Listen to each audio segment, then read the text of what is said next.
All right, for more on this, let's now bring in Kganki Matabane, Chief Executive Officer at the Black Business Council.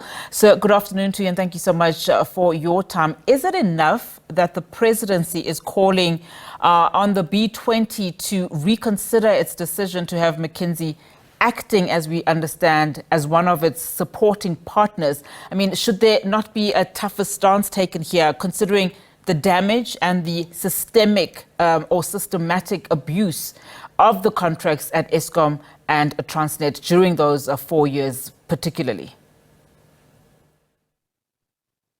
Good afternoon, Unati, and good afternoon to the SABC news viewers. Firstly, we would like to thank the President and the Presidency for this important step that we humbly welcome. It's a very, very important step because these companies, because it's not only McKinsey, Bain and Company, SAP, KPMG and others that were involved in the state capture. So we think the step by the presidency is a step, a positive step in the right direction, because the tone in any country is set by the president. So if the president says this is not what's supposed to happen, what should follow is that business must follow, but also government in totality must also follow and look at themselves and say, do we have any of our institutions as government that is doing business with McKinsey or Bain? And then we've picked up something, because we've been calling for McKinsey and Bain to be banned in South Africa completely. And we've realized that there's this institution called the SA Energy Council that is also using Bain. And the members of that council is the IDC, Eskom, and the Central Energy Fund. So we're calling the president and the government to ask those institutions to recuse themselves or to withdraw from the Energy Council, because Energy Council, by utilizing Bain and Company, they are basically a promoting corruption. And then it's not necessarily the B20 that appointed McKinsey, it's Business Unit South Africa that appointed McKinsey.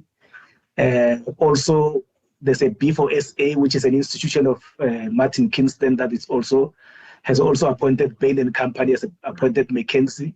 We're calling for those organizations to withdraw from doing business with McKinsey, unless they want to be known as those organizations that are promoting corruption. Yeah, and obviously, if you are promoting corruption, it means you're also corrupt. Yeah, and what I'm struggling with, Kganki, is, I mean, at one point you are commending government and the presidency specifically for picking this up, but you've been calling, and other entities too have been calling for the banning of these companies. Had that happened, we wouldn't be sitting here where in an important presidency for South Africa, the G20, we're discussing this again, where we don't really, especially entities like yourself, we're calling on entities like the Bains of the world and the McKinseys of the world not to be allowed back in the country, considering the damage that was done, during those years. Yes, as far as government is concerned, government has, because we've met with them several times, government has confirmed that they've banned McKinsey and Bain and Company.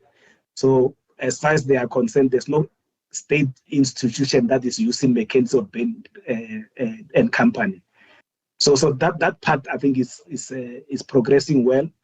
What is not progressing well is that big business is the one that is promoting McKinsey and Bain by appointing them. And we're saying to government, if you are having a conversation or an engagement with any of these institutions, BUSA, B4SA of Martin Kingston, and Energy Council, you need to refuse to engage them as long as the reports that they are presenting to government are coming from McKinsey or Bain and Company. Yeah. Because that will send a message to these institutions that are refusing to sever ties with the McKinsey and Bain, to know that we're taking corruption very, very, very serious, and we don't want anything to do with those companies, because anything that has got something to do with McKinsey and Bain, it means we are funding corruption one or the other. So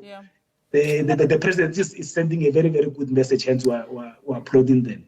What do you then make of the 1 billion rand payback by McKinsey specifically? We understand that the settlement will be split between the US and South African authorities. I mean, do you agree to calls that all of those McKinsey executives that were involved ought to have been extradited to South Africa to face criminal charges, even though they probably would have walked away with a lighter sentence, but just to have them face justice?